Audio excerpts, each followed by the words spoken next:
Hola, buenas tardes. Buenas tardes a todos. Gracias por estar ahí. Soy Eva Ciruelo, soy oncólogo médico y trabajo en el Hospital 12 de Octubre en Madrid y también en hospitales HM.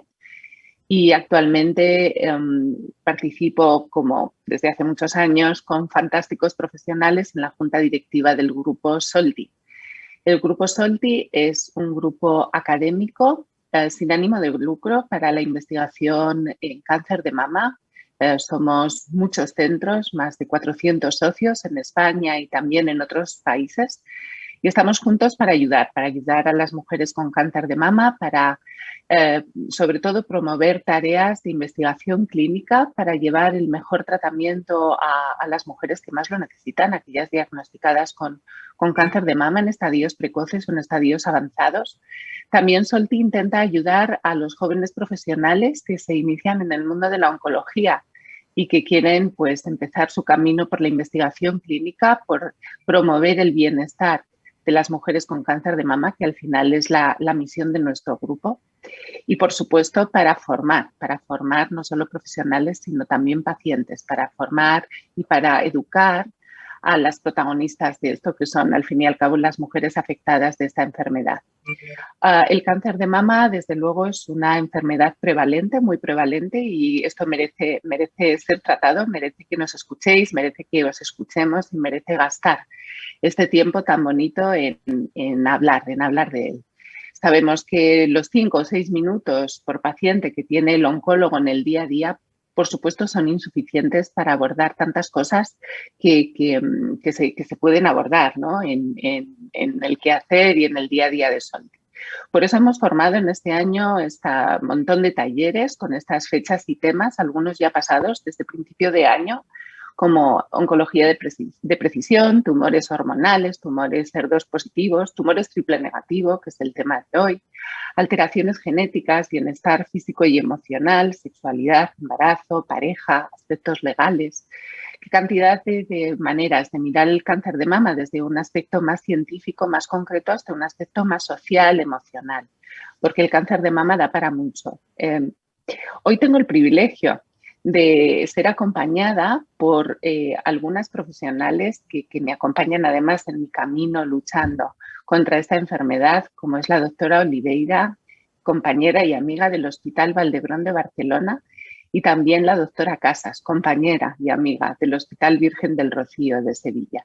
Ellas, junto conmigo, vamos a intentar abordar aspectos un poquito más técnicos del cáncer de mama de tipo triple negativo. Empezaremos contando qué es.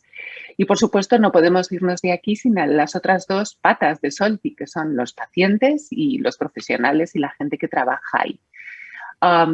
Para escuchar a los pacientes hemos elegido una portavoz, como podríais ser muchas de vosotras que estáis conectadas, en este caso Olga Bustillo, mi querida Olga, paciente mía, que pues con total amabilidad y desinterés participa esta tarde con nosotros. Además, creo que acaba de llegar de vacaciones, de viaje, así que Olga, gracias por hacer el esfuerzo de estar ahí.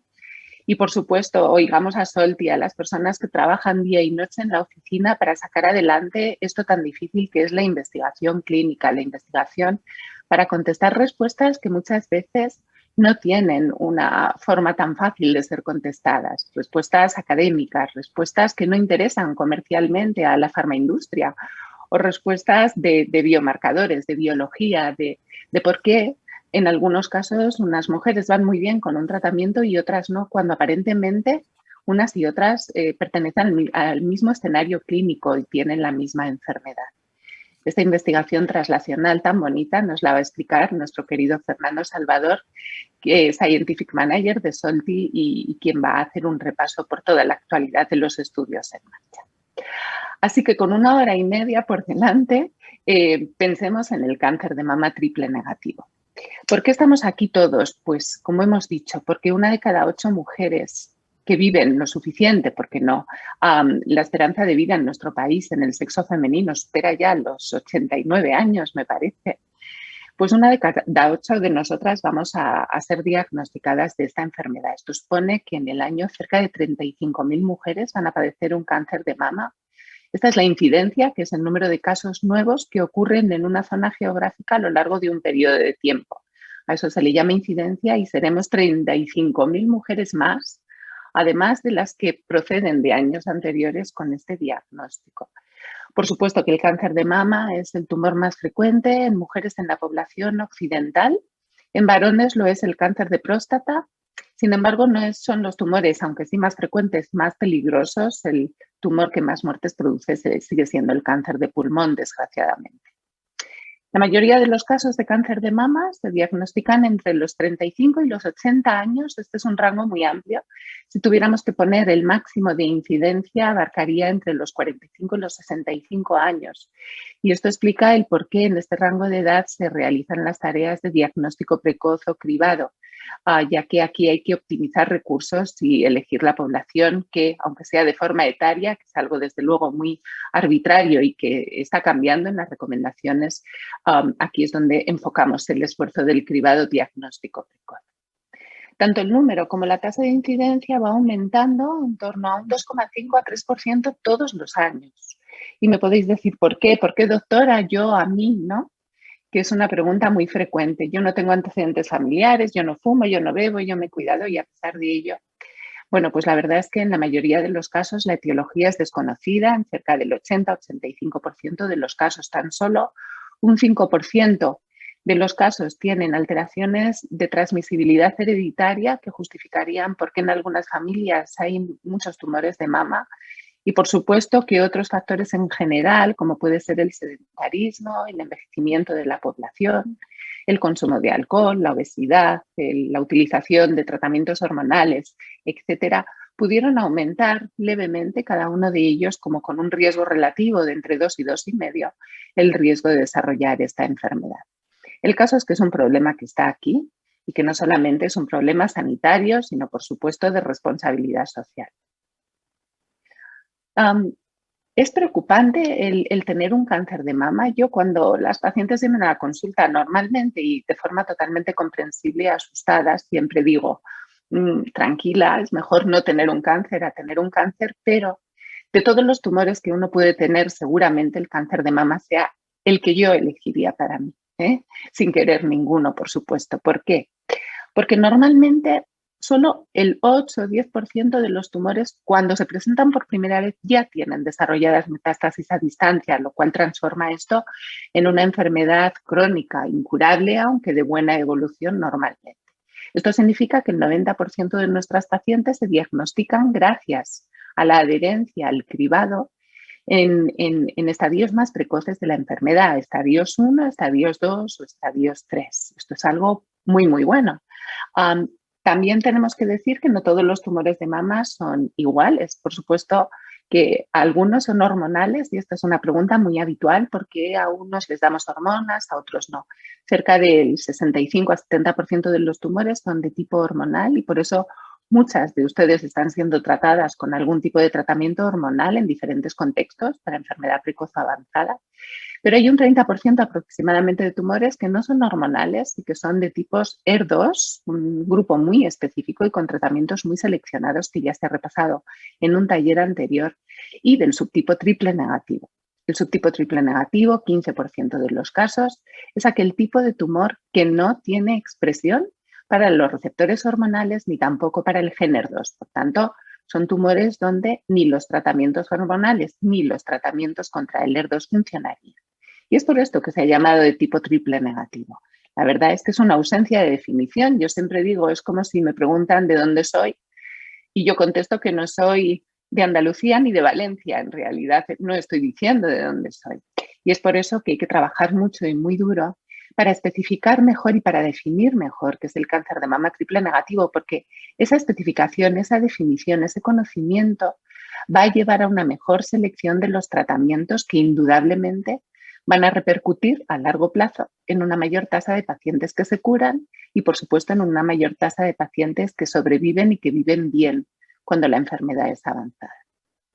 Es cierto que el cáncer de mama triple negativo tiene unas curvas un poco más preocupantes que otros tumores, sobre todo cuando el estadio es avanzado, y por eso la necesidad clínica y de todos los investigadores de trabajar para este tipo concreto de pacientes.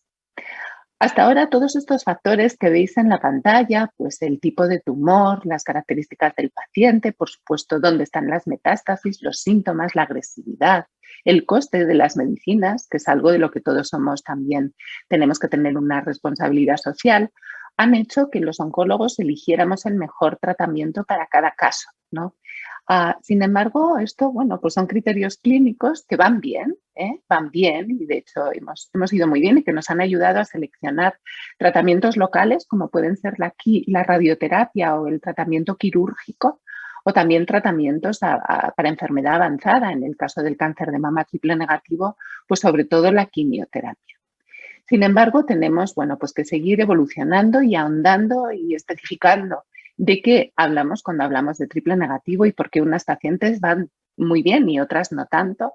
Y sobre todo mediante técnicas de biología molecular, que por supuesto no vamos a hablar en detalle hoy, pero simplemente que sepan que hoy en día la tecnología, la biología, la física, las matemáticas, la informática, tantas especialidades convergen en la medicina y específicamente en el terreno del cáncer para conocer mejor qué es lo que pasa en una célula tumoral que es capaz de producir un cáncer de mama de tipo triple negativo. ¿Cuántas características diferenciadas puede tener? ¿Cuántas características puede tener el tejido en el que el tumor se alberga para hacer que algunos pacientes, como digo, respondan muy bien a algunos tratamientos y otros? Estas son, bueno, pues una especie de gráfica que ilustra cómo hacemos análisis de expresión génica, algo en lo que Solti es pionera, cómo conseguimos individualizar tratamientos gracias a esas terapias muy dirigidas a las alteraciones moleculares que rigen cada uno de los casos que se nos presentan. Aquí hay otro ejemplo donde clasificaciones muy complejas al final siempre se traducen en qué tratamientos daríamos mejor. Pueden ser tratamientos hormonales, tratamientos de inmunoterapia, que ahora está muy de moda, tratamientos de quimioterapia y para los que la doctora Oliveira seguro que nos va a ayudar mucho. Fíjense cómo arriba, dentro de la casilla generalista de cáncer de mama de tipo triple negativo, ya se abren un montón de clasificaciones, subclasificaciones, que según diferentes alteraciones genéticas de expresión de receptores o características de la inmunidad de cada caso, nos ayudan a seleccionar de forma dentro de ensayo clínico, a veces ya con medicinas autorizadas y aprobadas, el mejor de los tratamientos para cada uno. Como digo, Mafalda lo va a revisar porque aparte es una de las mayores expertas en este tema en nuestro país. Estoy hablando de ensayos clínicos continuamente y no puedo dejar de mencionar en estos últimos minutos por qué es tan importante hacer ensayos clínicos. En un ensayo clínico intervienen pues sobre todo 3 o 4 agentes fundamentales. El primero es el promotor, el que pone el dinerito para hacer la investigación. En España un 70 o 75% de los ensayos son promovidos por la farmaindustria porque realmente son las empresas privadas las que tienen el capital. Pero también hay un hueco para la investigación independiente y al final es el buen hacer, el convivir de esta investigación académica independiente lo que nos hace, bueno, pues llevar a cabo la investigación clínica general en España. El segundo actor es la administración y los promotores que operativamente llevan adelante el ensayo clínico. En este caso, Solti sería la parte operativa, aquella parte que rige todos los mecanismos de regulación y los mecanismos operativos para que el ensayo se pueda conducir, primero se pueda diseñar, se pueda conseguir, se pueda autorizar, se pueda conducir y después se puedan comunicar los resultados a la comunidad científica y, por supuesto, a la sociedad. El tercer actor somos los profesionales. En nuestro favor, tengo que decir que dentro y fuera de Solti, España es el segundo, el tercer país del mundo con mejor participación en ensayos clínicos. La mayoría de los pacientes incluidos en los grandes ensayos clínicos internacionales proceden de España en proporción con la población que reside en nuestro país. Y esto es algo que demuestra el compromiso de los profesionales a favor de la investigación y sobre todo la adquisición del conocimiento que el conducir un ensayo clínico genera en nuestro entorno profesional. A médicos jóvenes que saben perfectamente cómo manejar un fármaco incluso antes de que este fármaco se apruebe, porque han sido o han tenido la oportunidad de haberlo probado, de haberlo experimentado con pacientes en el desarrollo, en el transcurso de los diferentes ensayos. Y, por supuesto, el cuarto actor de la investigación son ustedes, sois vosotras, sois las pacientes, las máximas beneficiarias finalmente del ensayo clínico, aquellas que con toda la generosidad nos permitís y de forma siempre controlada e informada participar y utilizar vuestra información biológica, vuestra información clínica, vuestra opinión también, vuestra sensación o experimentación en calidad de vida para enriquecer y para poder testar las preguntas que se quieren contestar en los ensayos. 4 actores, todos ellos igual de importantes y que se dividen al final en ensayos que pueden estar diseñados para saber, por ejemplo, si se puede prevenir el cáncer. Estos serían estudios de prevención, como ocurriría en voluntarios sanos, donde se pone una manipulación determinada para testar si se desarrolla después una enfermedad o no, por ejemplo. Y el mejor ejemplo son los ensayos de la vacuna COVID. Ahora no hablamos de otra cosa. De no haber sido por los participantes en estos estudios, pues estaríamos todos mucho peor de lo que estamos si no hubiéramos podido disfrutar de los beneficios de estas vacunas. Encontrar mejores maneras de diagnosticar en cáncer también es esto importante, porque hasta ahora hemos contado, por ejemplo, con la mamografía y la ecografía para detectar precozmente el cáncer de mama, pero si hay técnicas de imagen complementarias, como puede ser la resonancia magnética o técnicas metabólicas que pueden incluso en el futuro sustituir a la mamografía y ecografía, es porque ensayos también enfocados en el diagnóstico han sido desarrollados en miles de mujeres. También con los ensayos, por supuesto, podemos enfocar aspectos de calidad de vida y esto es muy importante, sobre todo para vosotras, cómo reducir, por ejemplo, efectos secundarios o cómo manejar mejor síntomas relacionados con situaciones clínicas particulares. Y esto es algo que también hoy en día se introduce, por suerte, en toda la investigación clínica. Y por último, conocer qué tratamientos o qué fármacos nuevos o qué manipulaciones nuevas son mejores que las que ya se utilizan hasta el momento. Cuáles de las mejores combinaciones comparadas con el estándar o con el tratamiento que habitualmente se utiliza es mejor. Y esa es la investigación clínica que mayoritariamente se desarrolla en el grupo SOL. ¿Beneficios para vosotras de participar en la investigación clínica? Yo creo que el primero, y egoístamente o pensando en primera persona, es que gracias a esto podéis ser las primeras beneficiadas en disfrutar de un nuevo fármaco, de una nueva intervención que os haga, bueno, pues incluso vivir más y vivir mejor si el fármaco funciona. Lo segundo, por supuesto, ayudar a la comunidad científica y ayudar a otras personas. Creo que en esta vida tenemos que saber ayudar a los demás y qué mejor que poner nuestro granito de arena para que si al menos nosotros no nos beneficiamos de las consecuencias de un ensayo clínico, ese conocimiento pueda beneficiar a tantas y tantas mujeres que van a seguir siendo diagnosticadas de esta enfermedad. Tened en cuenta que cada 20 minutos hay una española nueva con cáncer de mama. Fijaos lo importante que es lo que nosotros podamos aportar con la investigación clínica a esas nuevas mujeres que de forma irremediable y continuamente van apareciendo en nuestra sociedad.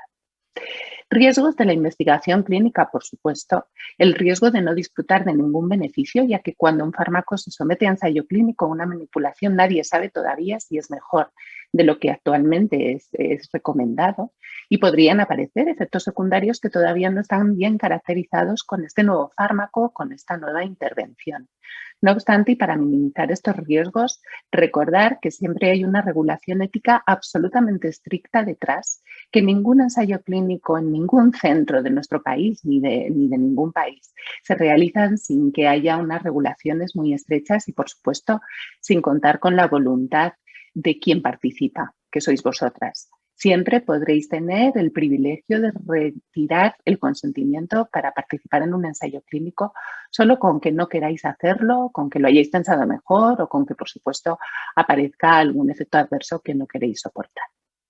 Así que, bueno, con esto acabo. Yo creo que sería importantísimo tener vuestro feedback.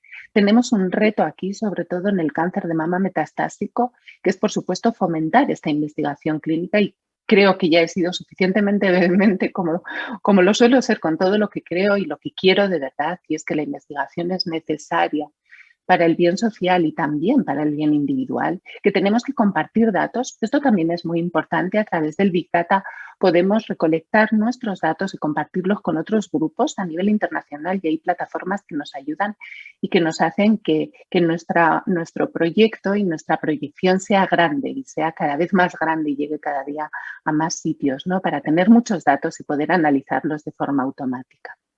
Tenemos que atender necesidades específicas y esto es algo que todavía tenemos que aprender mucho y necesitamos escucharos a saber qué necesidades tenemos, qué necesidades sociales, qué ocurre con el ejercicio, con la nutrición, con la vida laboral, qué necesidades psicológicas tenéis, de los que los clínicos muchas veces no somos suficientemente conscientes para enfocar también nuestra investigación aquí.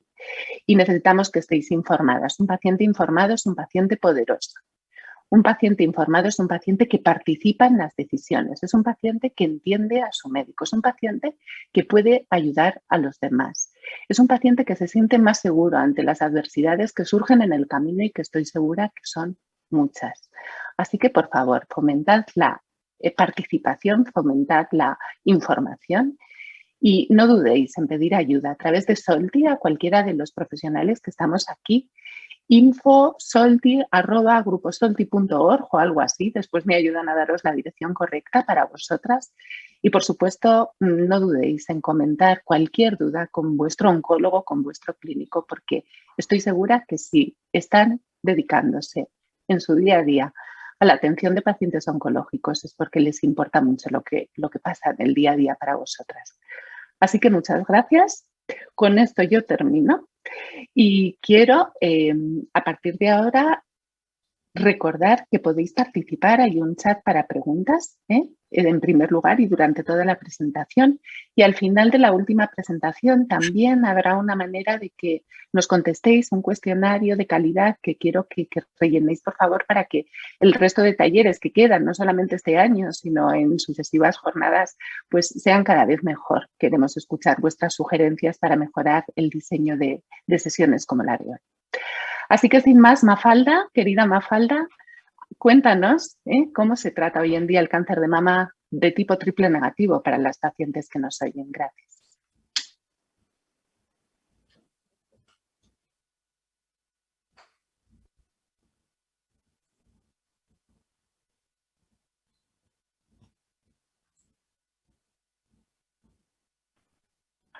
Muchas gracias, Eva. Creo que ahora ya sí me oye. Voy a tener aquí un pequeño problema técnico. Gracias por esta introducción. Gracias a Solti. Tengo mucho que dar las gracias a Solti por muchas cosas. Hoy por estar aquí, compartir este rato con vosotras. Yo me llamo Mafalda Oliveira, soy oncóloga en el Hospital Vall d'Hebron en Barcelona. Tengo mucha pena de no poder estar en directo, porque la interacción con las personas es fundamental para las charlas.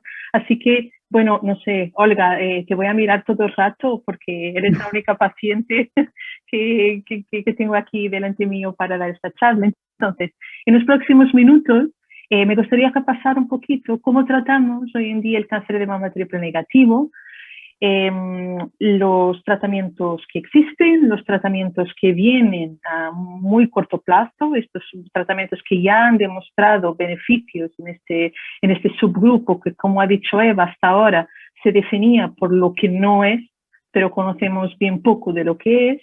Ahora vamos conociendo un poquito más y cuáles son un poco las toxicidades. Entonces, empezaremos por repasar cómo se trata el cáncer de mama triple negativo precoz, luego el cáncer de mama triple negativo avanzado o metastásico. Respecto a las toxicidades, nos vamos a centrar un poquito en las toxicidades de la inmunoterapia. Y esto es porque la inmunoterapia, como seguramente sabéis, es un tratamiento que ya está siendo utilizado en otro tipo de tumor. En cáncer de mama aún no mucho, pero va a entrar en cáncer de mama metastásico y se prevé también que venga a formar parte del tratamiento del cáncer de mama precoz. Respecto a las otras toxicidades, os recomiendo escuchar la charla de la doctora Vanessa Varela en el taller anterior de Solti, que ha repasado toxicidades de quimioterapia, de fármacos anti-HER2 y está también muy bien para contestar a preguntas sobre otro tipo de toxicidades. Bien, entonces, como en cualquier tipo de cáncer de mama, el cáncer de mama triple negativo, más aún se cabe, se tiene que tratar en el seno de un equipo multidisciplinar. Y hay varias herramientas terapéuticas para el cáncer de mama triple negativo: la cirugía, la radioterapia, la quimioterapia y también, y esto está entrando cada vez más, terapias dirigidas. Un equipo multidisciplinar está formado por muchísimos profesionales que tienen como objetivo tratar de la mejor manera el cáncer de mama triple negativo para que pueda ser curado, o para que en el caso de que no se pueda curar, para que se pueda aumentar la supervivencia con buena calidad de vida. Fijaos en todos los profesionales que están involucrados en vuestro cuidado, no solo los oncólogos, los patólogos, enfermeros, radiólogos, personal de farmacia, ginecólogos, los técnicos de radiología, los psicólogos, los psiquiatras, profesionales de salud mental, los cirujanos plásticos, auxiliares de enfermería, radioterapeutas, cirujanos, gente de consejo genético, auxiliares administrativos, y seguro que me dejo gente, porque realmente es un gran equipo que está detrás de vuestro cuidado diario. Bien, entonces, empezamos por el cáncer de mama triple negativo precoz. El cáncer de mama que se diagnostica que está localizado en la mama o en los ganglios locos regionales, es decir, aquel que no tiene metástasis a distancia. ¿Cómo se trata este cáncer de mama? Depende del tamaño del tumor y depende si hay ganglios positivos o no en axila o en locos regionales. En general, si el tumor es pequeño, y cuando digo pequeño, habitualmente ponemos como límite en 10-15 milímetros, el primer tratamiento que se hace, y los ganglios son negativos, esto es muy importante, el primer tratamiento que se hace habitualmente es la cirugía. Luego, según el resultado de la cirugía, iréis a discutir con vuestro oncólogo, con vuestros médicos, con vuestro equipo multidisciplinar, la realización de quimioterapia. Y luego también, según el tipo de cirugía y según, una vez más, la pieza de anatomía patológica, la oportunidad o no de hacer radioterapia. ¿Qué pasa si el tumor es un poco más grande, si tiene más que de 10 o 15 milímetros o si hay ganglios positivos? En ese caso, el planteamiento es un poco diferente.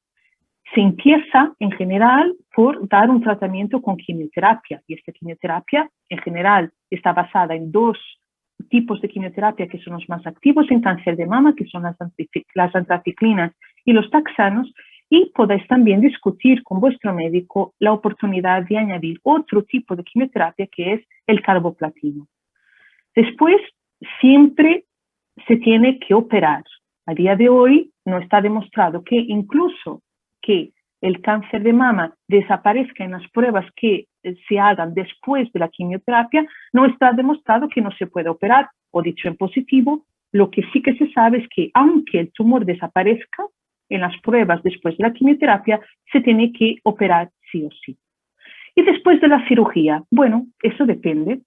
Se puede dar radioterapia, sobre todo si la cirugía ha sido lo que llamamos una cirugía conservadora, es decir, que no se ha hecho una mastectomía, o bien si el tumor tenía una determinada dimensión, era un tumor T3 o T4, o bien se tenía ganglios positivos. Y finalmente, una cosa muy importante que se ha introducido en los últimos años también en el tratamiento de cáncer de mama precoz, y también esto responde a una de las preguntas que nos ha llegado antes del taller, es ¿qué pasa si la quimioterapia que se da antes de la cirugía no hace desaparecer todo el tumor en la mama? Es decir, ¿qué pasa si hay enfermedad residual en la cirugía después de la quimioterapia neoadjuvante? ¿Hay lugar para hacer más quimioterapia después? Entonces aquí en este caso la respuesta es sí. Es la capecitabina, que se ha demostrado en estudios clínicos que en estos casos aumenta la supervivencia. En el caso de que en la pieza de tumor en la cirugía, después de la quimioterapia neoadjuvante, no haya tumor residual, en ese caso no está indicado hacer tratamiento con quimioterapia adicional con la capecitabina. 4 nociones respecto a la cirugía, a la quimioterapia y a la radioterapia. La cirugía puede ser una cirugía conservadora, es decir, que no se quita toda la mama, o una mastectomía.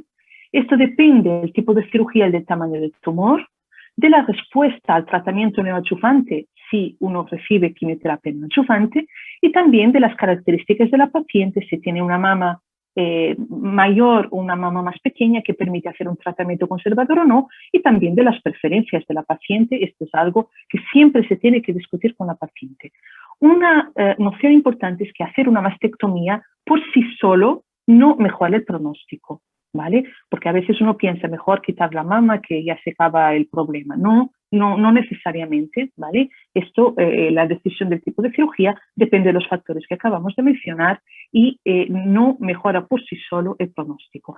Respecto a la cirugía de la axila, depende también si había o no ganglios positivos y si se puede hacer un ganglio centinela o una linfadenectomía de entrada. Esto va a depender de muchos factores y una vez más os animamos siempre a discutir los pros y los contras y la indicación de cada tipo de cirugía con vuestro cirujano, con vuestro oncólogo. La quimioterapia. Prácticamente todos los tumores triple negativos necesitan quimioterapia. Quizás las excepciones son aquellos tumores muy pequeñitos y de algunos subtipos especiales que está demostrado que no se benefician de la quimioterapia. Pero esto los ponemos ahí como una excepción. Vuestro oncólogo sabrá discutir con vosotras si el caso es de no hacer quimioterapia. Digamos que más del 95% de los casos hace falta la quimioterapia.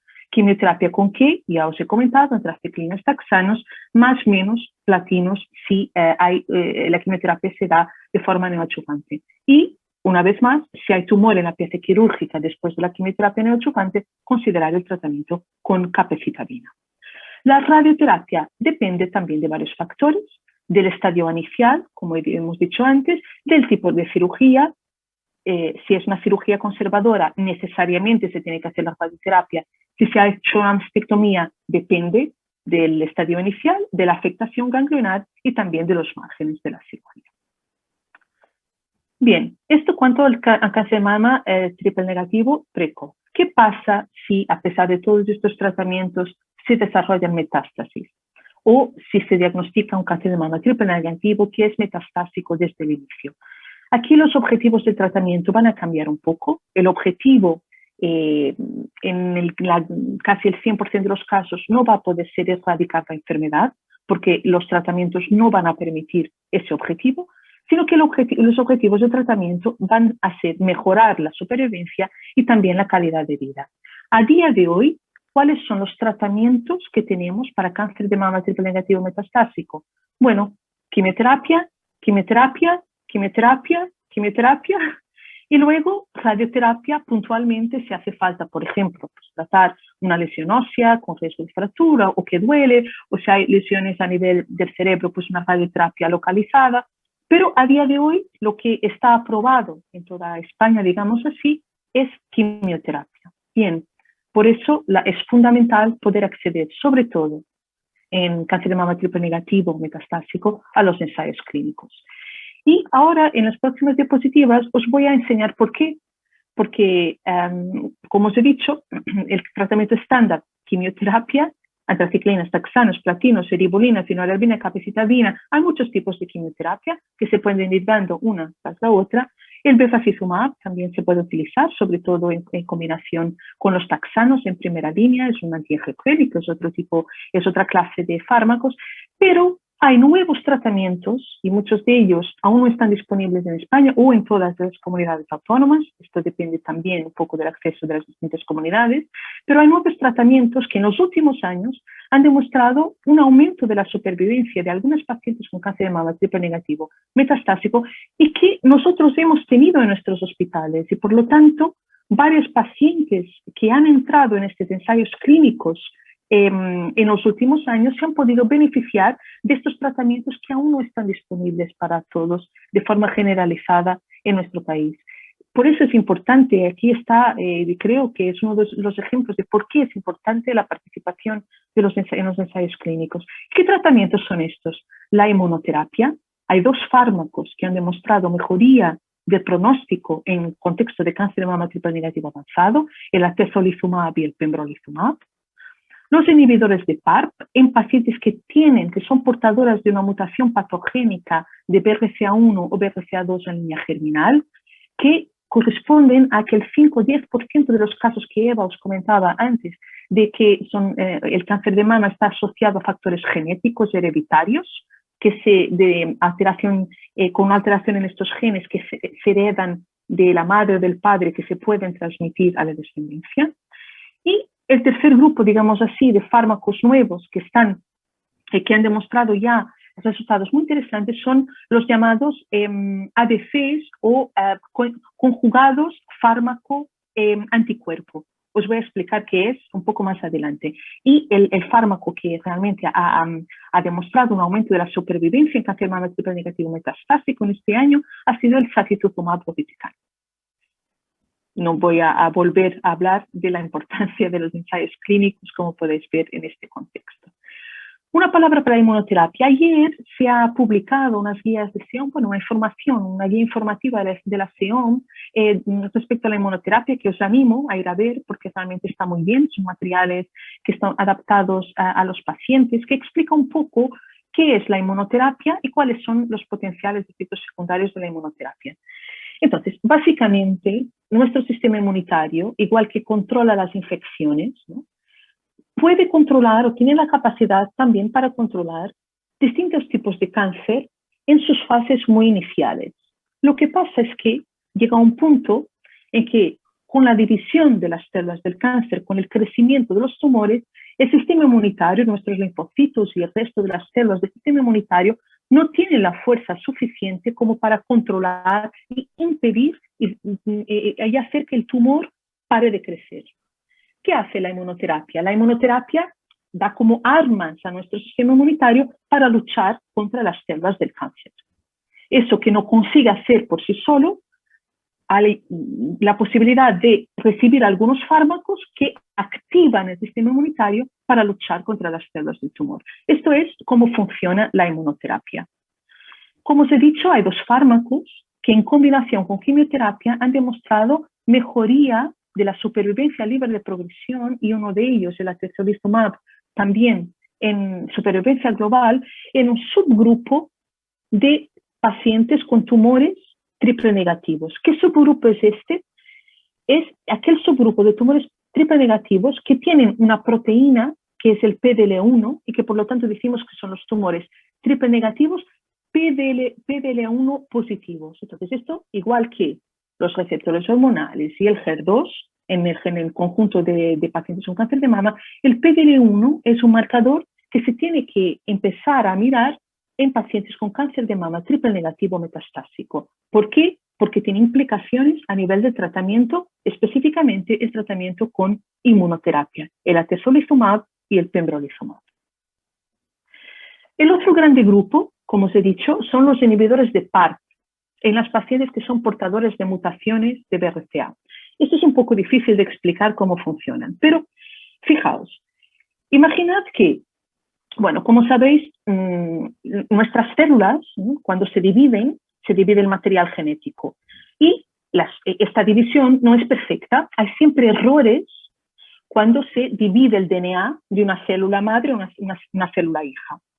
Pero para que estos errores no se perpetúen, hay maquinarias de reparación de estos errores en nuestras células que lo que hacen es como si fuera pues, un electricista que se rompe un cable y viene el electricista y arregla, ¿no?, el cable que se ha roto. Bien, tenemos en la cabeza que hay dos tipos, digamos así, de maquinarias de reparación del DNA cuando hay daño de DNA. Una es el BRCA y otro es el PARP, ¿vale? Son dos proteínas. ¿Qué pasa en las personas que tienen esta mutación de BRCA1 hereditaria? Es que una de estas maquinarias pues ya no la tienen. Es como si fuera una mesa que le faltara una pierna, ¿vale?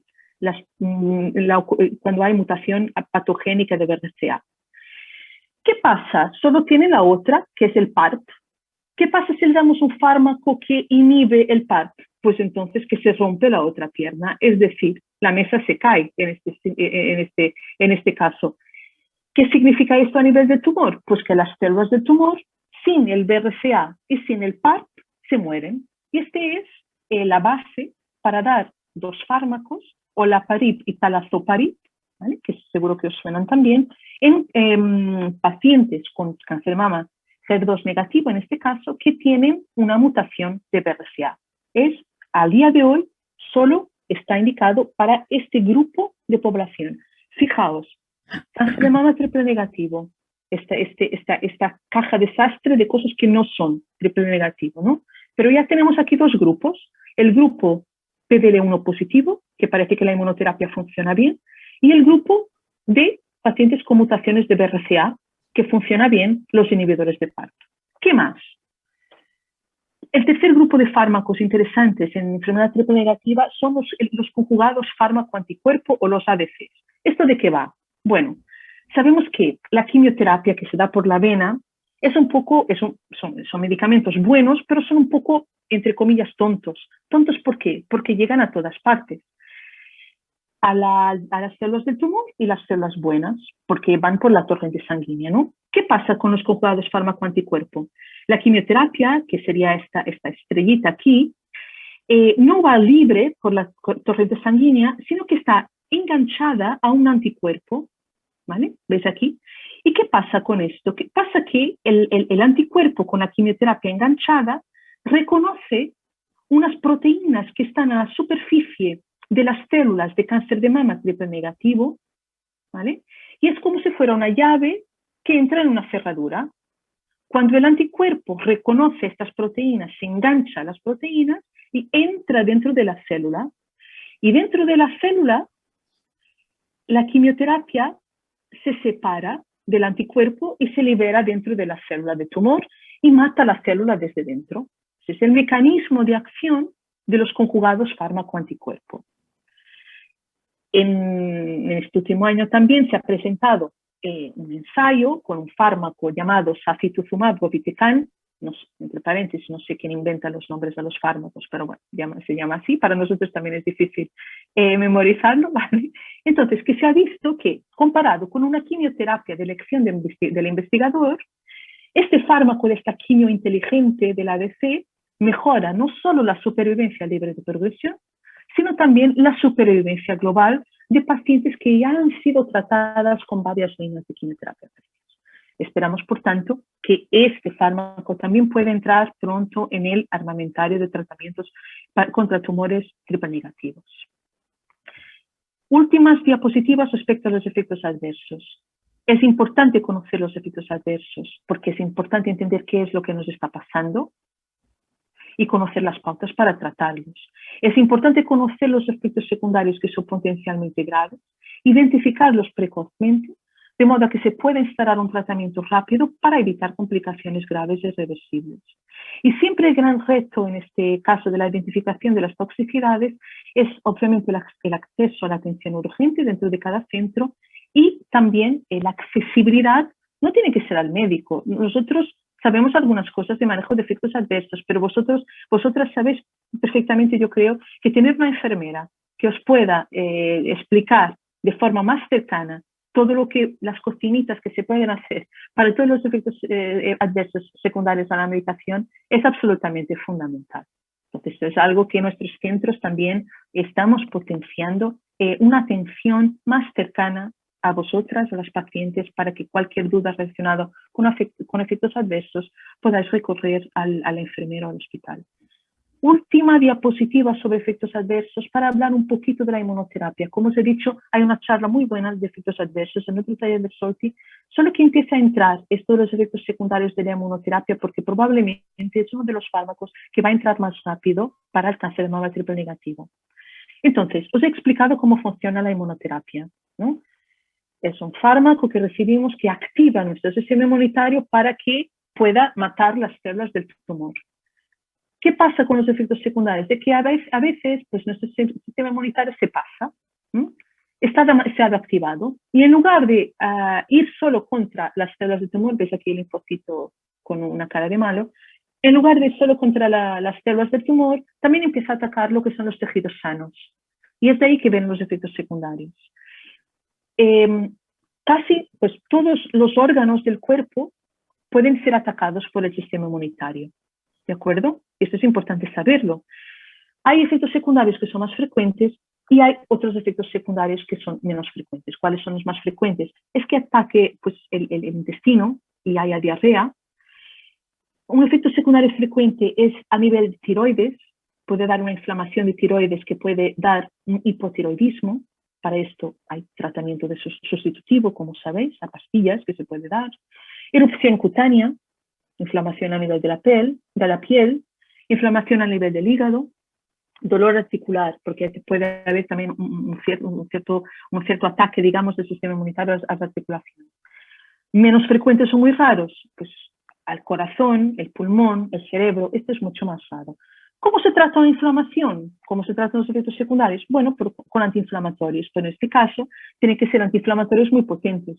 El principal es la cortisona, ¿de acuerdo? Que es el antiinflamatorio que se da para tratar los efectos secundarios de la inmunoterapia.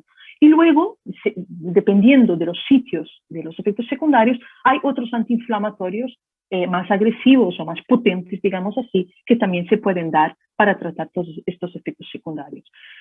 No os tiene que asustar todos los efectos secundarios de la inmunoterapia. También la quimio puede dar muchos efectos secundarios. También aquí la comunicación es absolutamente esencial. La comunicación con el equipo que os trata, la comunicación con el médico, con los enfermeros y con todo el equipo del hospital. Bien, última diapositiva y llegamos a las conclusiones. El manejo del cáncer de mama triple negativo es siempre multidisciplinar. El tratamiento del cáncer de mama triple negativo precoz depende del estadio y de las características de la paciente. Puede incluir, como hemos visto, cirugía, quimioterapia, radioterapia. Hay varios fármacos novedosos para el tratamiento del cáncer de mama triple negativo avanzado que han demostrado aumentar la supervivencia. Os he enseñado algunos antes. El mayor reto para el manejo de los efectos secundarios inmunomediados es la educación del paciente y la detección del tratamiento precoces. Y finalmente, las pacientes con cáncer de mama triple negativo deben tener siempre la posibilidad de elegir participar en un ensayo clínico. La accesibilidad a los ensayos clínicos es algo fundamental en todo el tipo de enfermedad oncológica, pero aún más en cáncer de mama triple negativo. Y con esto os dejo con unas fotos de todo el equipo que tenemos en Valdebrón. Os podía poner más fotos de Solti, de mucha gente, de tanta gente, tanta, que está dedicada a encontrar más tratamientos, mejores tratamientos para mejorar vuestra vida, vuestra calidad de vida. Muchas gracias. Muchas gracias, Mafalda. Gracias, como siempre, por enseñar de forma tan clara, ¿no? Una persona cuanto más sabe y más experiencia tiene, también tiene mayor capacidad de contar las cosas fácil y de hacerlo comprensible. Por favor, no dejéis de utilizar el chat para preguntas que está en el link que aparece en YouTube, ¿vale? Así que seguimos recibiendo preguntas. Tengo bastantes, pero antes quisiera hacer yo unas cuantas preguntas. A mí también me gusta preguntar a nuestra querida Olga. Olga, buenas tardes, bienvenida. Buenas tardes, doctora. Hola, ¿qué tal tu viaje? ¿Bien? ¿Te veo muy bronceada ya? Sí, he cogido un poquito de color. Muy bien. Bueno, gracias por estar ahí, Olga. Olga es paciente del 12 de octubre de cáncer de mama. Bueno, quizá te gustaría empezar rompiendo el hielo. Tenemos solo 5 minutitos, Olga, pero ¿qué les dirías a estas mujeres que nos escuchan, ¿no? Que si tienes algún mensaje o alguna recomendación, no sé, seguro que es una buena oportunidad para ti también.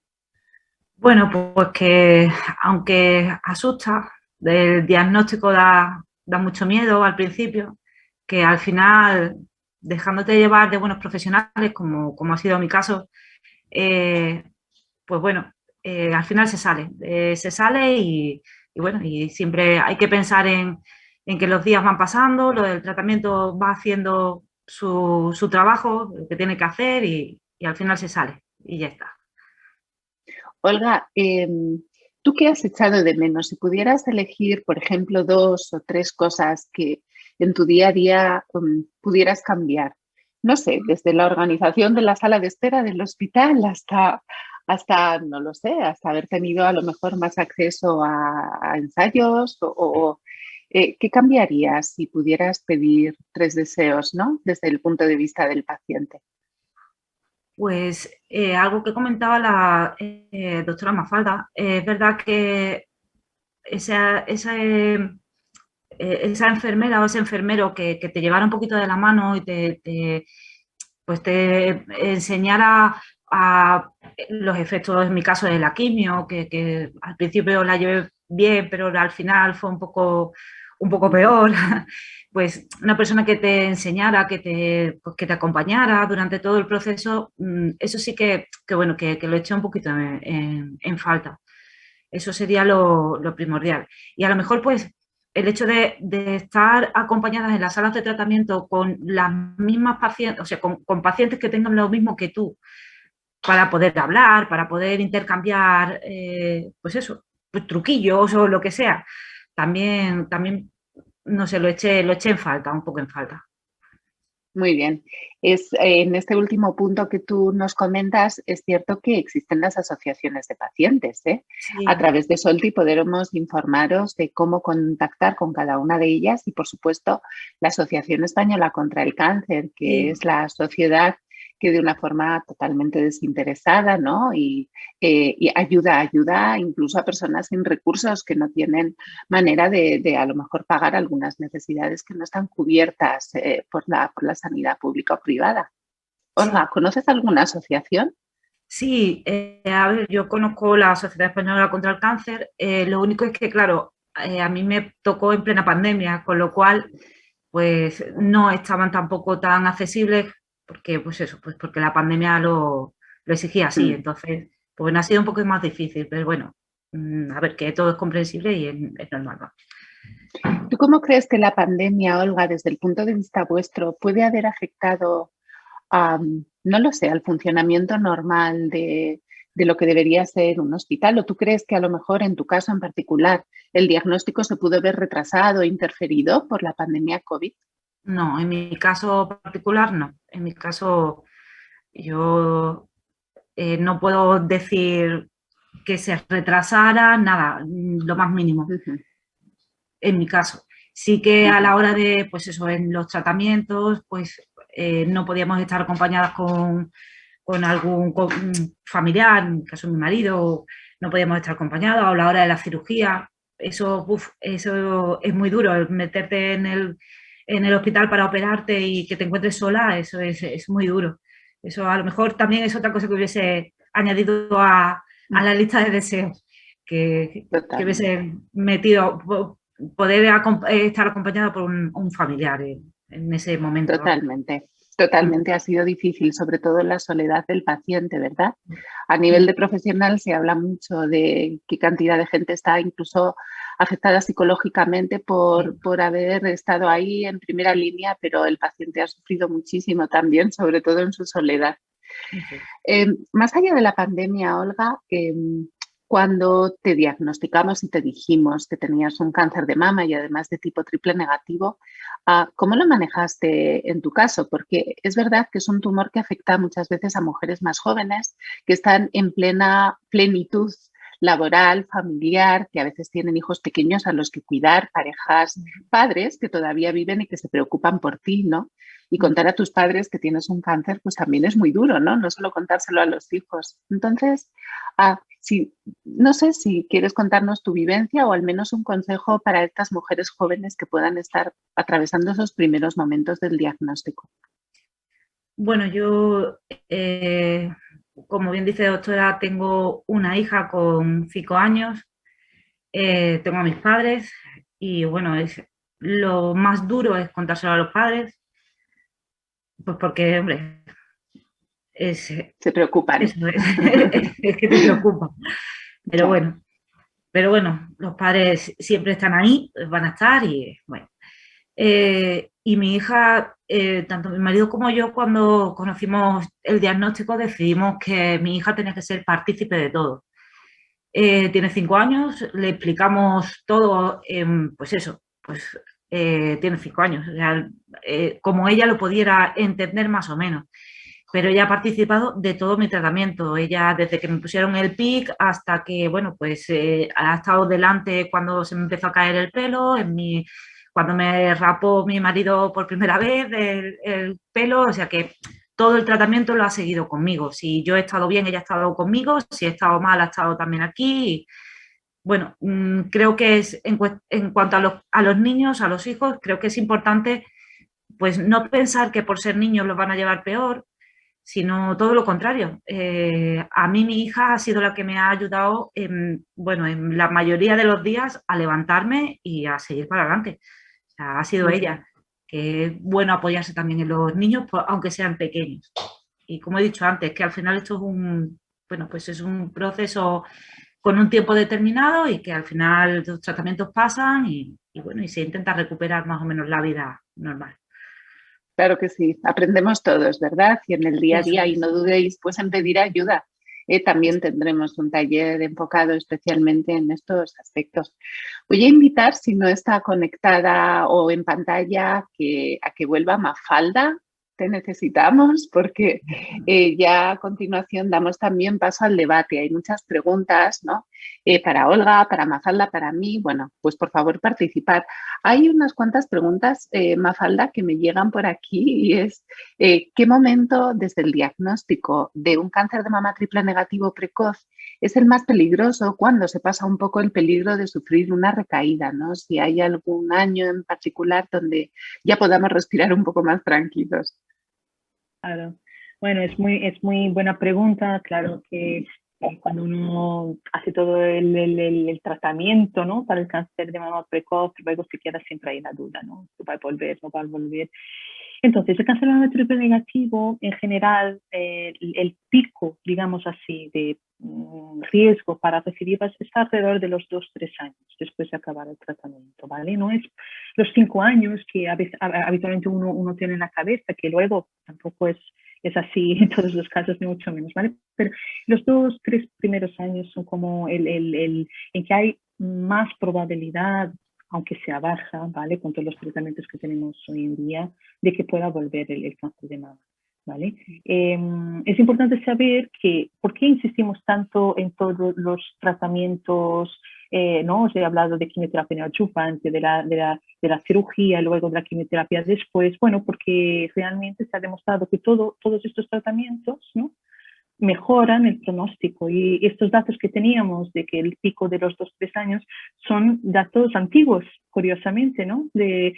No sé, Eva, que quizás cuál es tu experiencia. Mi experiencia, pero es algo un poco subjetivo, es que últimamente con todo lo que estamos utilizando en enfermedad precoz, está siendo menos frecuente el diagnóstico de cáncer de mama metastásico después de un tratamiento de una enfermedad de triple negativa precoz.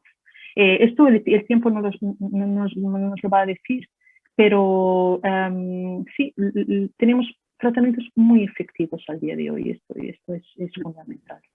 Claro que sí, todo lo que se va conociendo en la enfermedad avanzada se traslada inmediatamente a la enfermedad precoz, porque al final se trata de diagnosticar cuanto más pronto mejor y de tratar con lo mejor para evitar las recaídas, ¿no? Desde Y de luego curar, una claro que recaída sí. exactamente es lo que potencialmente impacta en la curación.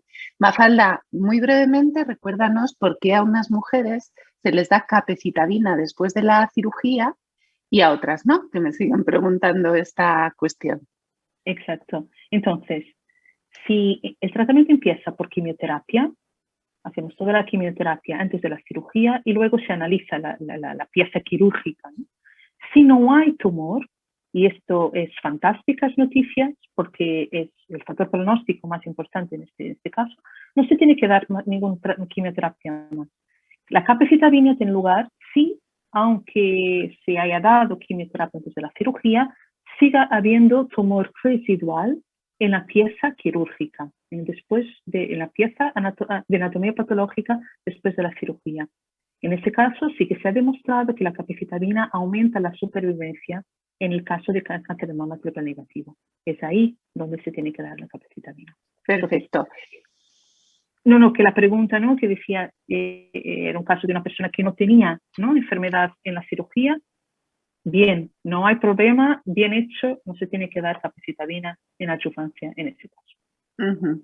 Me preguntan, en caso de cualquier enfermedad residual, se dice enfermedad residual a cualquier cantidad de tumor que infiltra en la mama o en los ganglios de la axila para prescribir la capecitabina. En general, la mayoría de las pacientes con cáncer de mama precoz estáis curadas en un 80% de los casos aproximadamente. Y son estos 5 primeros años, y acaso los 2 o 3 primeros, en principio, aquellos donde la vigilancia tiene que ser un poquito más estrecha. También me preguntan si la frecuencia de las revisiones, Mafalda, está influenciada por el momento y por el tipo de tumor. Es decir, si una paciente con un tipo hormonal tiene que pasar a la misma periodicidad y el mismo tipo de pruebas en las revisiones que una paciente con triple negativo. Claro, esta es una muy buena pregunta. La vigilancia siempre va a ser de acuerdo con el riesgo, ¿no?, inicial que tiene el tumor. Entonces, en un caso de un tumor triple negativo, justamente por lo que hemos comentado desde estos 2-3 primeros años, pues hasta los 3 primeros años, se recomienda hacer un seguimiento cada 3-4 meses, ¿vale? Y entonces a partir de los 3-4 años, pues cada 6 meses y luego ya a partir de los 5 años de forma anual. Pero esto puede cambiar y puede cambiar si el tumor es de más riesgo o de menos riesgo. El seguimiento lo tenéis que pues, comentar, ¿no?, con el oncólogo, con el cirujano, pero habitualmente un poco es esto. Imaginad un tumor luminal, un tumor con receptor hormonal positivo de muy bajo riesgo, pues no necesita una vigilancia tan intensiva. Puede haber una vigilancia cada 6 meses ya de entrada porque el riesgo de recidiva es mucho menor. Exacto. Y luego otro mensaje importante yo creo que es que no son necesarias muchas pruebas radiológicas. Sí. Muchas de vosotras nos pedís un seguimiento muy proactivo con escáner, con PET-TAC, etcétera. Y creo que hay que relajarse un poquito y todo el esfuerzo enfocarlo más bien en consultar cualquier síntoma de nueva aparición o cualquier duda en lugar de empeñarnos en tener un TAC cada mes o 2 meses, que no serviría para nada. Esto se ha demostrado y las guías clínicas por las cuales son protocolos internacionales por las que los médicos trabajamos de una forma consensuada a nivel internacional, no recomiendan un seguimiento radiológico intensivo ni siquiera en este tipo de tumor. Es cierto que hay un poco de miedo, ¿no?, en el momento en que uno pasa revisiones. Olga, que estás muy calladita. ¿Cómo se vive el momento de inicio de las revisiones? ¿Como una especie de desprotección, de miedo, de aquí me han dejado y ya no me ven hasta dentro de 3 meses? Es que como el seguimiento durante el tratamiento es tan intensivo. Exactamente, tan activo, que pues sí que es verdad que te sientes como un poco abandonada, ¿no? Como un poco, pero bueno, luego entiendes que bueno, que tiene que ser así, que bueno, es lo que decís, que hay que estar pendiente de una misma y de ver si hay aparece algún síntoma o que tengas que preguntar, pues vamos, sabemos que las doctoras, en este caso mi doctora, por ejemplo, pues está ahí para resolver cualquier duda y ya está. O sea que... Por supuesto. Me están hablando o preguntando por aquí sobre la inmunoterapia en el cáncer de mama triple negativo precoz. Esto todavía no está aprobado en España ni reembolsado, pero se va a aprobar porque las agencias internacionales ya lo han hecho, ¿eh? Y en algunos casos seleccionados de pacientes llegará un momento en que utilicemos de una forma generalizada la inmunoterapia en el tratamiento previo a la operación y también posteriormente durante un periodo de aproximadamente 6 a 9 meses. Y esto se puede combinar también cuando hay que dar radioterapia, ¿vale? Que es una pregunta que me hacéis por aquí. Mafalda, algo muy bonito, muy interesante, porque hemos hablado de que son pacientes sobre todo más jóvenes, ¿no? Muchas de ellas tienen tumores asociados a gestación. Un tumor asociado a gestación se define como aquel que aparece durante la gestación o bien en el año posterior a haber tenido el nacimiento del niño, ¿no?, el parto. ¿Tienen un manejo especial estos tumores? ¿Qué les dirías a estas mujeres y sobre todo qué dirías a otras muchas que después de estos 5 años de vigilancia mayor desean volver a ser madres? ¿Hay algún peligro porque cumplan este deseo genético que a veces pues, no está cumplido en el momento del diagnóstico? Claro. Bueno, esta pregunta creo que sería para un taller solo sí. dedicado. Lo haremos, prometo. Lo haremos. Sí, es que es muy interesante y realmente hay muchas cuestiones, bueno, hay muchos aspectos que habría que abordar. Vamos a ver, 3 o 4 cosas sencillas. Pues la primera es que si hay un diagnóstico durante el embarazo, el cáncer de mama se puede tratar durante el embarazo sin necesidad de interrumpir el embarazo. Esto es una un punto pues, que realmente es muy importante porque ¿no? Uno piensa, no puedo tomar un ibuprofeno, me puedo poner quimioterapia cuando estoy embarazada. Pues sí, entonces sí que se puede tratar el cáncer de mama durante el embarazo y hay pues, muchos centros que lo hacen y mis recomendaciones es que acudáis a un centro especializado para si es vuestro deseo, seguir tirar adelante con el embarazo y hacer el tratamiento durante el embarazo. Luego, la otra cuestión, ¿se puede quedar embarazado después de este periodo de vigilancia? Entonces, todos los datos que tenemos al día de hoy es que eso no empeora el pronóstico. De acuerdo que es seguro el embarazo después de que el tratamiento para el cáncer de mama sea el adecuado para el estadio y para en vuestro caso concreto.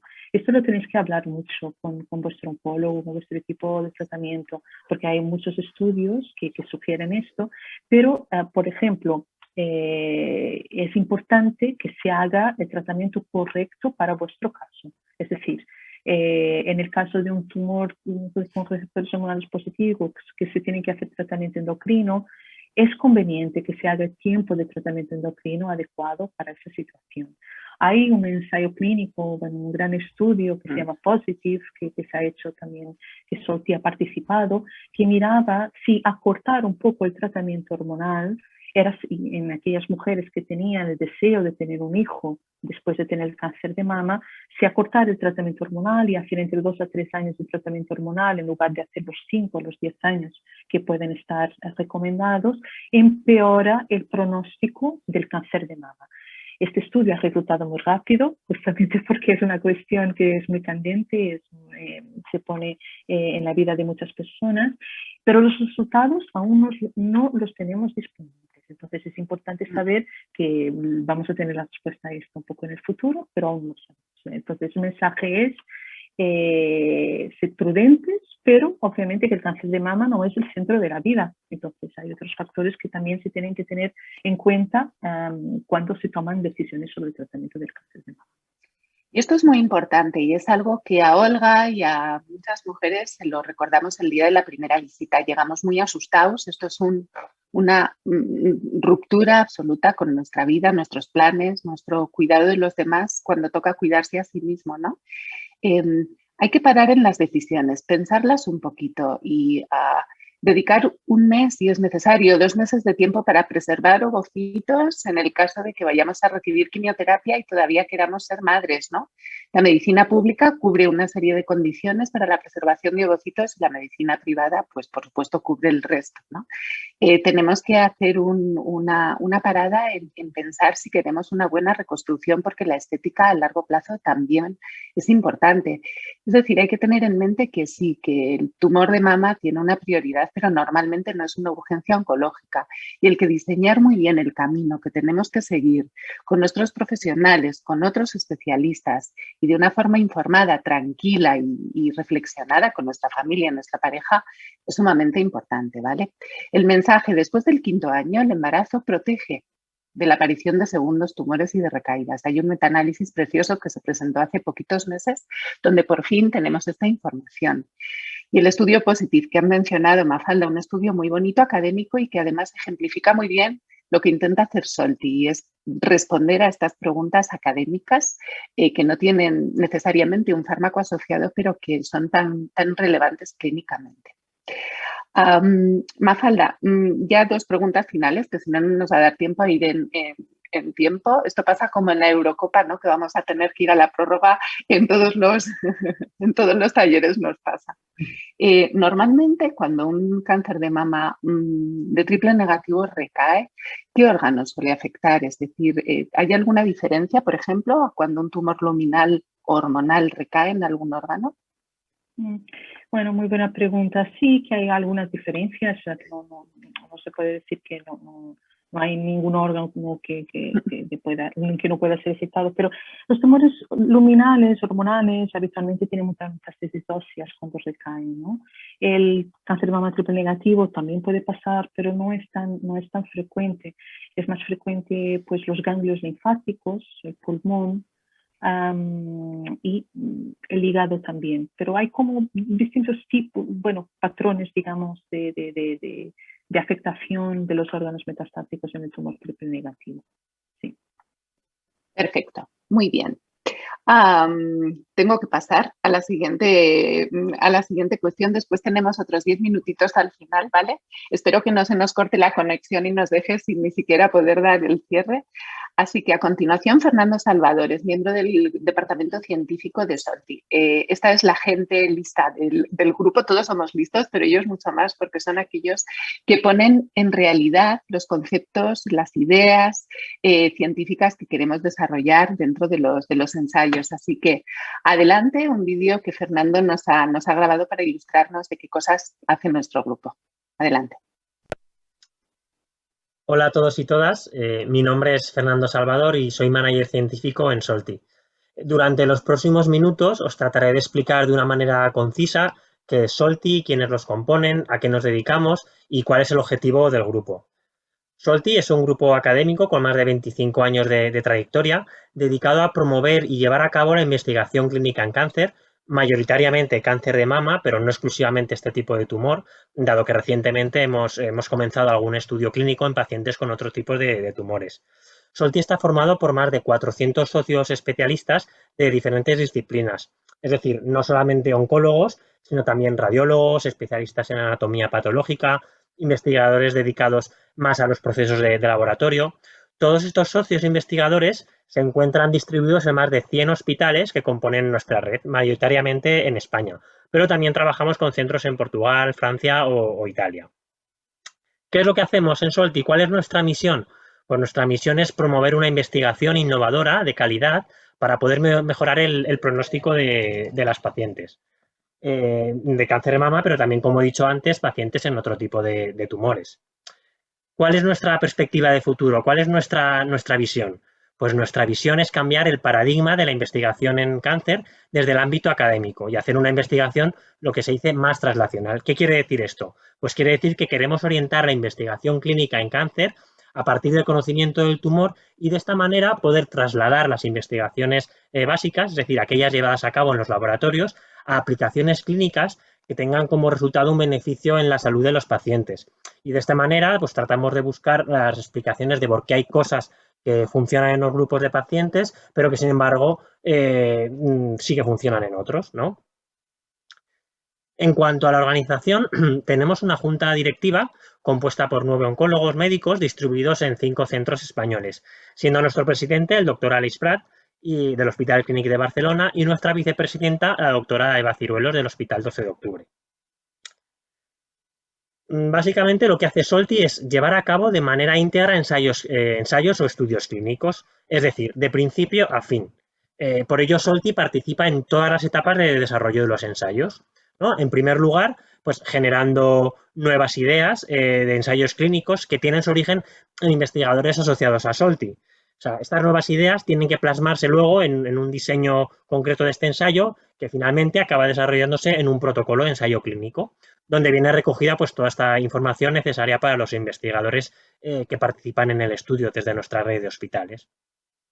Esta información en el protocolo pues incluiría la definición de cuáles son los objetivos del ensayo, cuáles son las pacientes que son candidatas a participar en el ensayo, el tipo de tumor, características moleculares particulares, si se permiten pacientes pre o posmenopáusicas, y además también se recoge la información de todos los procedimientos del ensayo, incluyendo el manejo de la medicación, los posibles efectos adversos, visitas y pruebas médicas de la paciente en cada punto del ensayo, seguimiento clínico del paciente, etcétera.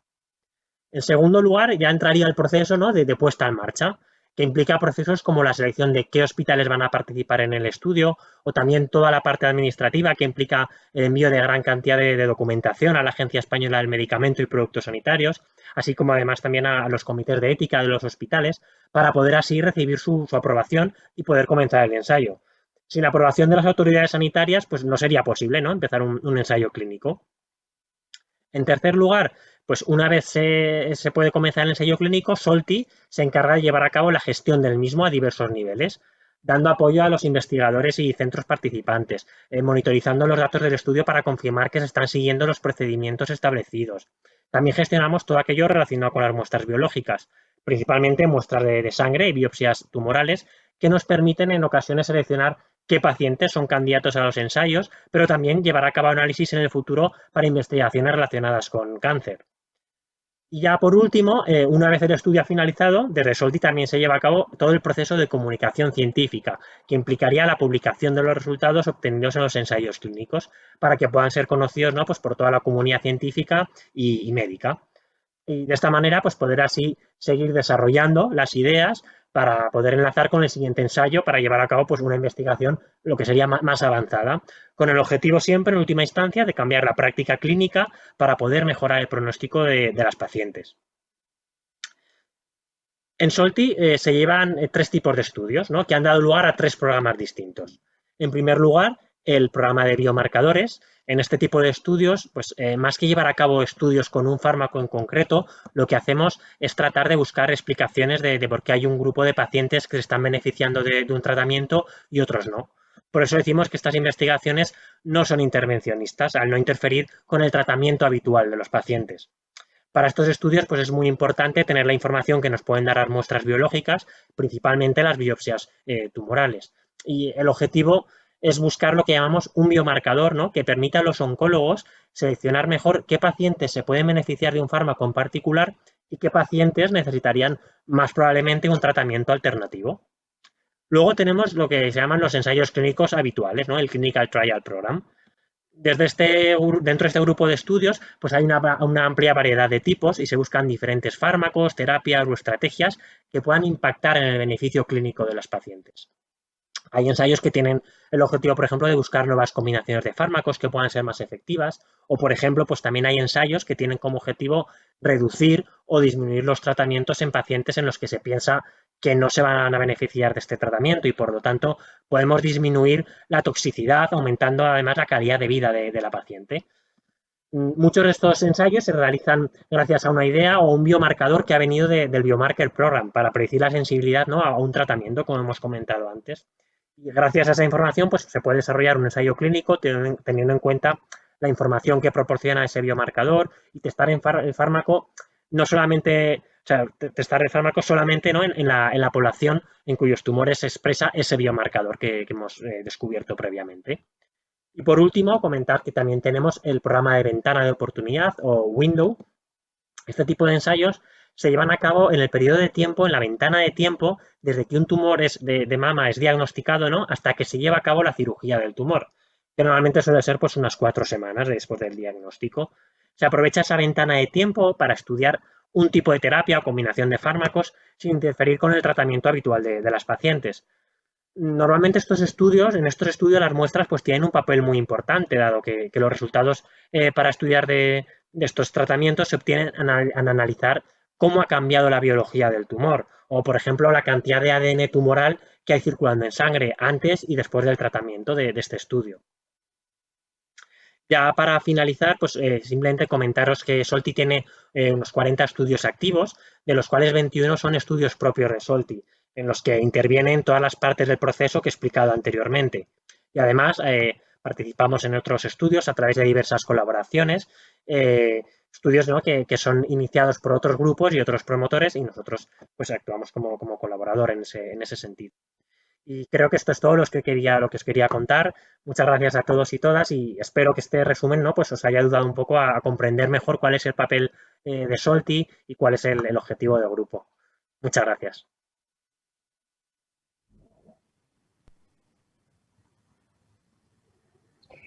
Bueno, Fernando, estupendo. Muchísimas gracias. Qué cantidad de cosas hacemos y esperemos seguir haciendo. Claro que sí, con vuestra ayuda. Para mí ahora ya es un privilegio dar paso a la última sesión. La doctora Casas, oncóloga médica del Instituto del Hospital Universitario Virgen del Rocío de Sevilla y también presidenta de la Fundación Actitud Frente al Cáncer, Ana, paciente, Ana, compañera y Ana, gran experta en cáncer de mama, nos va a contar la iniciativa HOPE. Ana es una de los investigadores principales de esta iniciativa junto con Alestrat. Es algo absolutamente rompedor en la oncología española y es algo que está ayudando a muchas mujeres. Así que, Ana, adelante. Cuéntanos qué es esto del HOPE. Muchas gracias, Eva, por tu presentación. Estoy encantada de estar trabajando, colaborando aquí con Solti, en el que llevo desde hace muchos años, y es realmente un privilegio el poder participar tan activamente en el desarrollo de este proyecto SOLTI. Desde aquí quiero agradecer toda la labor y todo el trabajo que hace para promover y realizar la investigación novedosa e innovadora en muchos ámbitos de la oncología, no solamente del cáncer de mama. Y soy también presidenta de la Fundación Actitud frente al Cáncer, que es una fundación que promueve la comunicación entre profesionales y pacientes y el empoderamiento de los pacientes a través del conocimiento y del fortalecimiento de los propios recursos internos de la persona para realmente llegar así a una esperanza activa en todo lo que es la trayectoria del cáncer. HOPE es un proyecto que, como sabéis, es un proyecto ideado por y para las pacientes con cáncer de mama metastásico.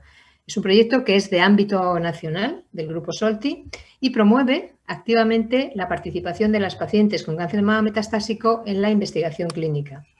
Es el primer estudio de práctica clínica real liderado por pacientes, como he dicho, para evaluar la integración del perfil molecular de los tumores en la práctica asistencial.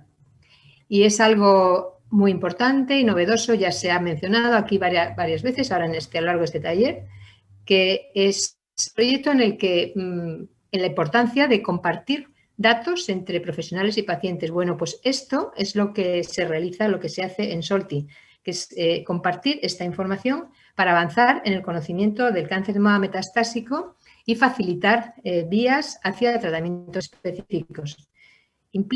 HOPE implica una visión disruptiva de la investigación en cáncer de mama, puesto que son las pacientes quienes toman la iniciativa de su inclusión en proyectos de investigación. Esto no significa que los oncólogos no deban estar implicados en el proceso. Al contrario, desde HOPE animamos a todas las pacientes a implicar a su oncólogo desde el comienzo. Este esquema seguramente muchas de vosotras ya lo conocéis. Es el esquema que explica cómo se desarrollan todos los pasos a través del proyecto, de la participación en el proyecto HOPE. Todo se realiza a través de una herramienta digital, a través de una app, en la cual la paciente incluye los datos clínicos y luego se siguen unos pasos sucesivos en los cuales se hace una muestra de sangre, se realiza una extracción de sangre que se envía a un laboratorio para hacer un análisis de esta biopsia líquida, del análisis del ADN, y también se envía una muestra del tumor a otro laboratorio para hacer una secuenciación en la pieza tumoral. Con todos estos análisis, que son análisis moleculares tanto de la sangre como de la muestra tumoral, se realizan unos informes clínicos que son supervisados por un comité que analiza todos estos datos y, a la luz de estos datos y de los datos clínicos que ha facilitado la paciente, pues da un asesoramiento en base a estas alteraciones moleculares para procurar, si es posible, la entrada en un ensayo clínico específico en función de las alteraciones moleculares que presente el tumor, o bien un tratamiento específico dirigido, o a veces no es posible ninguna de estas dos, porque lo que se promueve es facilitar el conocimiento, aumentar el conocimiento, mejorar el conocimiento del cáncer de mama y, en la medida de lo posible, facilitar tratamientos específicos a través de estos ensayos clínicos o terapias dirigidas. Participar en HOPE es una decisión de cada paciente que lo solicita directamente ella, pero aconsejamos siempre implicar al oncólogo para tomar conjuntamente las decisiones. HOPE también incluye talleres formativos como este que estamos haciendo sobre distintos tipos de cáncer de mama, sobre la investigación y la oncología de precisión.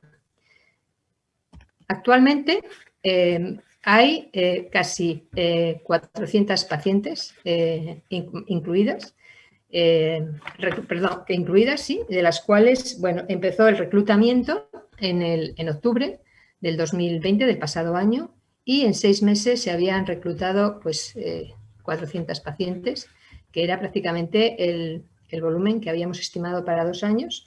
Pero claro, estos son pacientes que, una muestra de lo que significan las pacientes con cáncer de mama metastásico en España actualmente, que se calcula que son aproximadamente 15.000.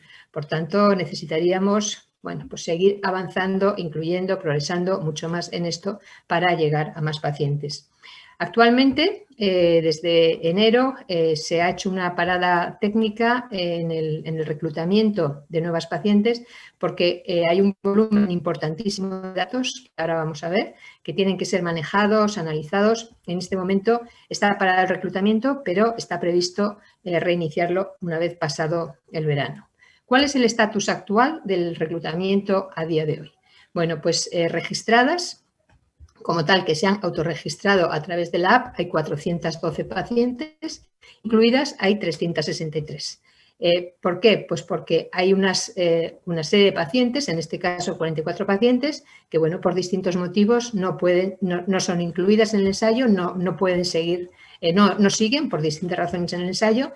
Entonces, ahora mismo hay 363 pacientes incluidas. ¿Cómo son los datos que tenemos de las pruebas y de las determinaciones clínicas que tenemos en este momento? Bueno, pues como he comentado, hay dos tipos de grandes pruebas que se hacen. Una es la biopsia líquida, que se analiza a través de Guardant Health 360, y otra es la de la Foundation, que se hace para la muestra sólida del tumor. De Guardant Health hay 244 pacientes con resultados y diréis, bueno, ¿qué es lo que pasa? Si hay 363 pacientes, como acabamos de decir, incluidas, ¿por qué solamente hay 244 pacientes con resultados en el Guardant? Bueno, pues porque en un inicio, si veis al principio, las pacientes masivamente cuando entraron en octubre se hicieron el análisis de sangre y se ha visto es algo que se sabe, que este análisis de sangre no es útil para la detección de ADN si el tumor en ese momento está aquiescente, está parado, porque para que se detecte el ADN tumoral en la sangre periférica tiene que haber pequeños, el tumor tiene que estar en movimiento, tiene que estar, digamos, en una fase alterada, resistente al tratamiento, en progresión, y desprende fragmentos. Y en ese caso es cuando se puede detectar el ADN. Muchas de estas pacientes que se hicieron los análisis al principio, como veis aquí, no se pudo detectar ADN en sangre periférica. Por eso ahora recomendamos que a todas las pacientes que se hacen el análisis, que recomendamos el momento en el que se debe hacer el análisis, que es un momento en el que la enfermedad está en una fase de recidiva, de recaída o resistente a los tratamientos. Como veis aquí, estos son números absolutos, esta gráfica, y estos son porcentajes. En un principio, pues había un gran número de pacientes en los cuales no había ADN detectado, pero sin embargo, a medida que va pasando el tiempo, el número de pacientes que van entrando es menor. ¿Por qué? Pues porque las pacientes están esperando la indicación de cuándo deben hacerse el análisis. Esto es muy importante que se sepa, leedlo porque eso lo tenéis en la app y lo tenéis en la web de Hope, cuándo hay que realizarse el análisis y sobre todo hablad con vuestro oncólogo para que os diga cuándo es el mejor momento para hacerlo. Respecto a Foundation, al análisis, a la secuenciación en la muestra tumoral, pues ha pasado lo contrario.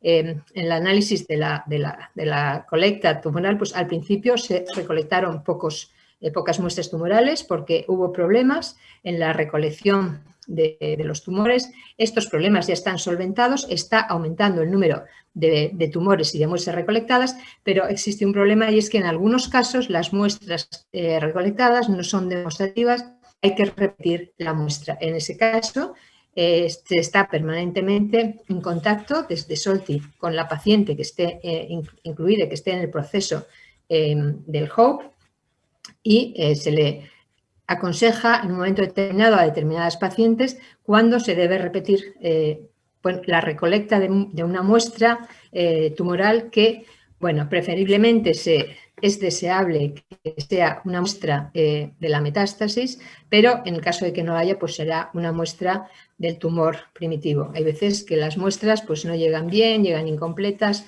no son válidas, etcétera. En algunos casos pues se repite la solicitud en el hospital o en algunos casos, bueno, pues si es posible se puede hacer una nueva biopsia.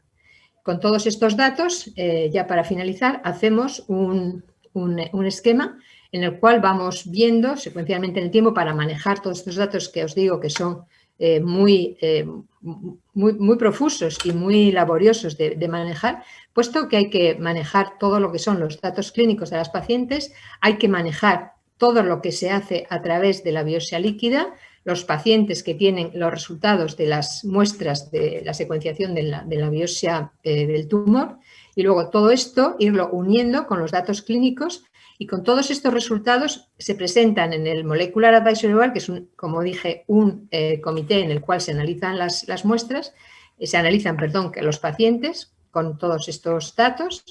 Actualmente ya tenemos 113 pacientes con todos los datos completados, en los cuales ya se están emitidos informes en 101, se van a completar todos estos informes, y con esto es ir avanzando a medida que se van teniendo datos de las biopsias sólidas, de la biopsia tumoral, y la detección, la muestra de la biopsia líquida en el momento en el que la paciente presente una recaída. Afortunadamente, el hecho de que haya pocas, o sea, que queden todavía muestras de ADN periférico por hacer, de biopsia líquida, bueno, pues significa que hay pacientes que están estables, las cuales por eso todavía no se ha recomendado el hacer la biopsia. No es el momento todavía de hacer la determinación analítica para la biopsia líquida. Pues con todo esto quiero, bueno, decir que realmente HOPE es un equipo mixto entre investigadores y pacientes que conjuntamente son igual de importantes ambos, los investigadores y las pacientes, porque lo que se trata precisamente es de alcanzar cotas más altas de investigación, compartiendo datos clínicos y datos moleculares que esperamos que sirva para, pues, seguir mejorando la supervivencia del cáncer de mama metastásico y la calidad de vida. Y con esto termino. Si queréis hacer alguna pregunta, pues encantada, cualquiera de vosotras, o si hay preguntas que hayan mandado. Muchas gracias. Gracias, muchas gracias, Ana. Estupenda la presentación y gracias por liderarlo. Es fácil contarlo, pero es muy difícil hacer esto, ¿no? Sobre todo porque es algo muy novedoso, Ana. Realmente en nuestro país la sanidad pública o privada normalmente cubre este tipo de análisis moleculares de los tumores, es decir, ¿cómo de accesible es esto para una mujer que todavía no conozca el HOPE, ¿no? ¿En los hospitales esto se hace de rutina? No, esto no se hace de rutina, se hace en estudios de investigación. Hay plataformas en algunos hospitales donde son plataformas Insight del propio hospital, en las cuales se hace secuenciación genómica, y en otros casos, pero siempre en general para estudios de investigación, y en otros casos, bueno, pues a nivel privado se realizan a través de test comerciales, se realizan esta secuenciación. De hecho, estos dos que nosotros estamos utilizando, Foundation y Guardant Health, son test comerciales. El problema, y fue uno de los motivos, de las motivaciones que nos llevaron a iniciar HOPE, es que, bueno, las pacientes en general con cáncer de mama metastásico no tienen acceso a hacerse determinaciones moleculares, y sobre todo ahí hay una situación muy desigual en toda la geografía española, y por esto pues intentamos que a través de una iniciativa en la cual las propias pacientes además iniciaran el proceso de entrar en un estudio en el que se combinan datos clínicos y moleculares del tumor a propia iniciativa, pues pensamos con esto un poco también salvar las diferencias que actualmente existen. Pero también digo que incluso en el estudio hay una gran diferencia en la participación entre las pacientes de ciudades grandes, como pueden ser Barcelona y Madrid, de provincias que están más periféricas o provincias más pequeñas, donde la penetración del conocimiento fundamentalmente no es tan alta. Porque yo creo que para entrar en el HOPE, lo mismo que para acceder a cualquier proyecto de investigación o para acceder a los mejores tratamientos en el cáncer, hay que estar bien informadas. Hay que estar informadas y hay que tener, bueno, acceso a los medios y a poder tener acceso a buenos recursos hospitalarios, servicios de oncología y una buena comunicación entre las pacientes y los oncólogos. Creo que esto es fundamental para poder avanzar. Muchísimas gracias, Ana, y por liderar esta idea junto con Alex. ¿Quién mejor que vosotros? Y bajo el paraguas de Solti. Hay mucha gente en la oficina dedicada exclusivamente al HOP. Esto genera muchísimo trabajo, pero creemos que es nuestra responsabilidad científica y ética para ayudar a tantos rincones de España, ¿no? Como bien dices. De hecho, AECC ha avalado recientemente el proyecto HOP. AECC no suele proporcionar avales en proyectos docentes o académicos, pero es la única iniciativa para la que nos ha dado el aval, porque ellos también están muy preocupados por el bienestar de las pacientes y sobre todo por la equidad y por la igualdad en las posibilidades a las que una paciente accede independientemente del sitio donde resida, ¿no? Ha llegado una pregunta al chat que me va súper bien para Mafalda. Pilar nos pregunta, doctora, ¿se podría identificar antes el desarrollo de la resistencia tumoral para cambiar de marcha y ofrecer y adaptar el tratamiento en base a esta resistencia y no seguir por un camino erróneo en el tratamiento? Mafalda. Bueno, Eva, es la pregunta del millón. Es Sí. una pregunta que nos hacemos, es la pregunta que nos hacemos cada día, ¿no? Cuando vemos que el estándar del tratamiento que damos habitualmente no va bien, decimos, pero no, ¿será posible que no tenemos aún manera de saber a quién no va a ir bien para cambiar el tratamiento? Mirad, hay muchos ensayos clínicos en Solti que están justamente utilizando este concepto para mirar si se puede cambiar el tratamiento precozmente o adaptarlo de acuerdo con algún biomarcador que nos diga que lo estándar no está yendo bien. Hay ensayos también fuera de Solti, obviamente, que están haciendo esto. Se está utilizando mucho algo que Ana acaba de explicar, ¿no? que es el DNA circulante. Y estamos viendo si esto puede ser un biomarcador que nos indique que un determinado tratamiento no está funcionando para poder cambiar esa estrategia. Bueno, gracias por la pregunta, porque realmente, como he dicho, es la pregunta que queremos contestar todos en la investigación de cáncer de mama. Gracias a ti, Mafalda. Mafalda es una de las mejores investigadoras que tenemos en nuestro país y, por suerte, además en nuestro grupo, por haber sacado tu valioso tiempo para acompañarnos. Y ya para despedir el taller, ¿cómo no hacerlo sin la compañía de nuestra querida paciente Olga, que sigues ahí calladita? Dinos algo y así me ayudas a despedir el taller. Dinos algo que creas que es importante y que puede resumir bien a lo que hemos hablado hoy para nuestras pacientes. Que puedas resumir. Bueno, pues nada, pues esto, que esto es un camino que hay que recorrer y que la actitud es muy importante, que las profesionales que afortunadamente nos acompañan están maravillosamente preparadas y se preocupan por nosotras y por nuestro bienestar y que bueno, que hay que pasarlo y hay que mirar hacia el futuro y ya está, y nada más. Muy bien, muchísimas gracias, Olga. La verdad es que os necesitamos, tanto como vosotros a nosotros, para tener este feedback tan bonito. Hablando de feedback, por favor, rellenar la encuesta de satisfacción que se accede en el chat en un link específico. Esto queda grabado en YouTube. Podéis repasar aquellas partes que a lo mejor no os hayan quedado tan claras. Yo, como Eva Ciruelos, mis compañeras y Solti como grupo está aquí para ayudar, así que por favor no dudéis en contactar con nosotros, profesionales, pacientes, familiares. Estamos para todos vosotros, para ayudar, para avanzar en el conocimiento, sobre todo a través de la investigación clínica y la formación en cáncer de mama. Muchas gracias y os vemos en el siguiente taller. Gracias a todos.